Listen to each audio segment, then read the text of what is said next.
Article 26, announcing the intent to violate laws with signing statements, and in violation of his constitutional duty under Article 2, Section 3 of the Constitution to take care that the laws be faithfully executed, has used signing statements to claim the right to violate acts of Congress even before he signs those acts into law.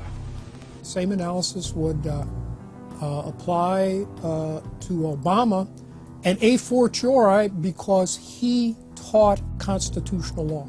He knows better. He's a lawyer licensed to practice law, who, as I am, who took an oath when he was licensed to uphold the Constitution and laws of the United States of America. With his signature on the spending bill also came Obama's first signing statement, a presidential declaration freeing him from following some of the bill's contents. I believe in the Constitution and I will obey the Constitution of the United States. We're not going to use signing statements as a way of doing an end run around Congress. All right? He also promised that he would call on Congress to take at least 5 days to read new legislation before it was voted on. When there's a bill that ends up on my desk as president, you, the public, will have 5 days to look online and find out what's in it before I sign it, so that you know what your government's doing. But from his first day in power, he has aggressively pressured Congress to quickly pass bills before lawmakers and the public even have a chance to see them. Will state his parliamentary inquiry.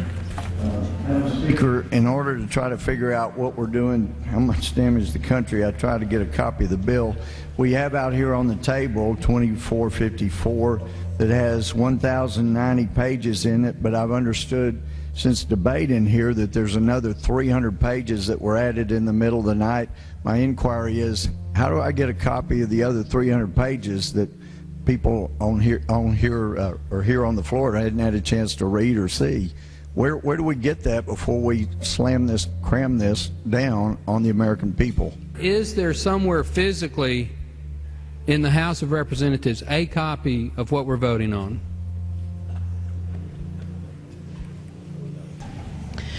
The gentleman has not stated a parliamentary inquiry that the chair can answer. Mr. Speaker, I have to say that I am outraged. Here we are getting ready to vote on a piece of legislation, and we haven't even seen 300 pieces of this legislation. No one can even find the bill or even knows where it's at. Obama swore that he would never put lobbyists or donors in his administration. Treasury Secretary Timothy Geithner appointed Mark Patterson, and this is a former top lobbyist for Goldman Sachs, as his chief of staff. And then last week there was a lot of buzz over William Lynn. He was appointed to the #2 position at the Defense Department. William Lynn, also a former top lobbyist for Raytheon, which is one of the 5 largest defense contractors. He has now broken all previous records by cramming his administration full of contributors and lobbyists who openly write legislation being proposed by the White House. There's a good reason Obama doesn't want to give the people or Congress any time to read the bills. I'm still needing a copy of the other 300 mysterious pages that we don't get to see here. Shortly after the 2008 election, Vice President Joe Biden confided to top supporters that it was essential that their program be implemented at lightning speed. Because their agenda was so unpopular, they knew Obama would lose support quickly. Obama's handlers were in a race to pass a raft of legislation before the people discovered that Obama was just a slicker, updated version of previous puppets.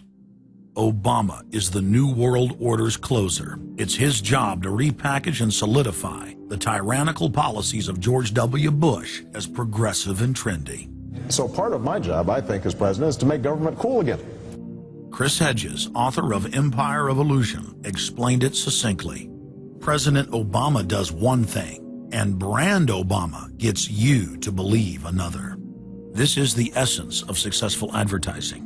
You buy or do what the advertiser wants because of how they make you feel. Through Obama, the global establishment are now putting their entire program into high gear.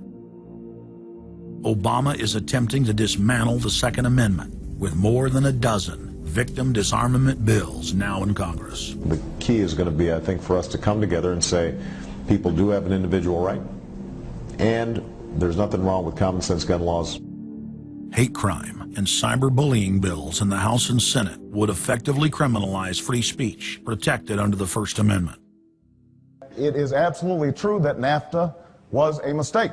A senior member of the Obama campaign called the Canadian government within the last month to say that when Senator Obama talks about opting out of the free trade deal, the Canadian government shouldn't worry. The operative said it's just campaign rhetoric and don't take it seriously. Campaign officials called the U.S. ambassador to Canada and say, don't worry, it's just campaign rhetoric about NAFTA. The Canadian government put out a statement indicating that this was just not true. So I don't know who the sources.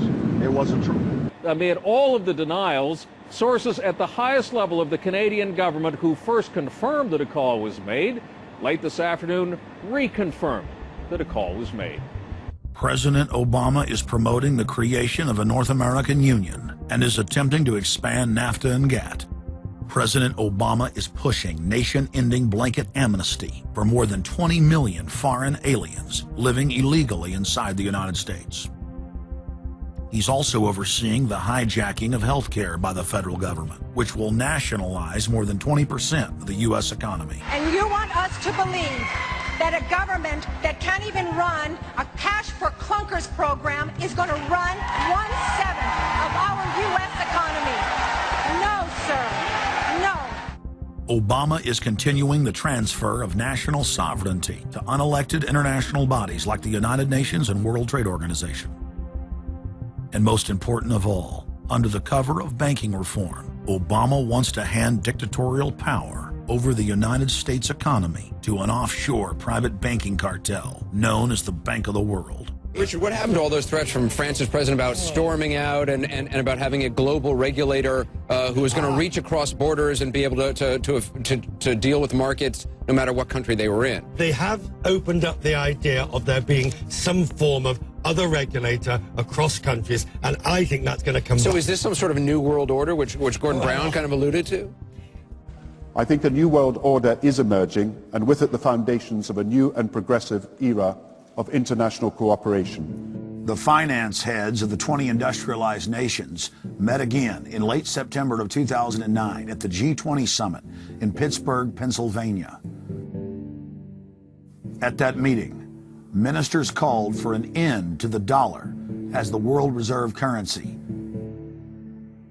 They also called for a strengthening of global governance and called for a new world order. While the bankers were busy carving up the world at the G20 summit, Barack Obama was in New York City at the United Nations because he's got a new job to chair the United Nations Security Council, the most powerful position in the world government body. President Obama does what no other U.S. president ever has. President Obama presided over the UN's most powerful body. That would be the Security Council. 6,191st meeting of the Security Council. For a couple of hours, you could say Mr. Obama was president of the world. It is the story of a world that understands that no difference or division is worth destroying all that we have built. In my own country, it has brought Democrats and Republican leaders together. Leaders like George Shultz, Bill Perry, Henry Kissinger, and Sam Nunn, who are with us here today. Barack Obama is the first president to hold two posts simultaneously. And there's a good reason for that. It's illegal. Article 1, Section 9 of the Constitution forbids any U.S. president from serving any foreign government or institution. He swears an oath to protect and defend the Constitution of the United States. But now Barack Obama has sworn allegiance to the global government and the United Nations that he heads up. Let that sink in real good. Barack Obama now heads the United Nations Security Council. You cannot serve two masters, and Obama isn't. He's selling out the last vestiges of sovereignty that this country had. This, ladies and gentlemen, is the destruction of our nation, and it's also high treason. Obama's lies are obvious and out in the open. He hides in plain sight. And from the moment he took office, his lies have only increased. despite the fact that his ratings have dramatically dropped since Election Day. From the mid-'80s to the low 40s, a large portion of Americans still gullibly hang on his every word.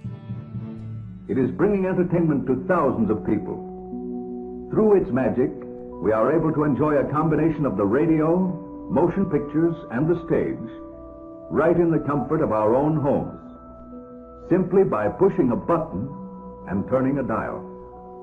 These cells with their electrical charges are scanned by a stream of electrons, completing 30 pictures a second. Compare that crude picture with these of today, and you can judge for yourself how far along the road to perfection television has traveled.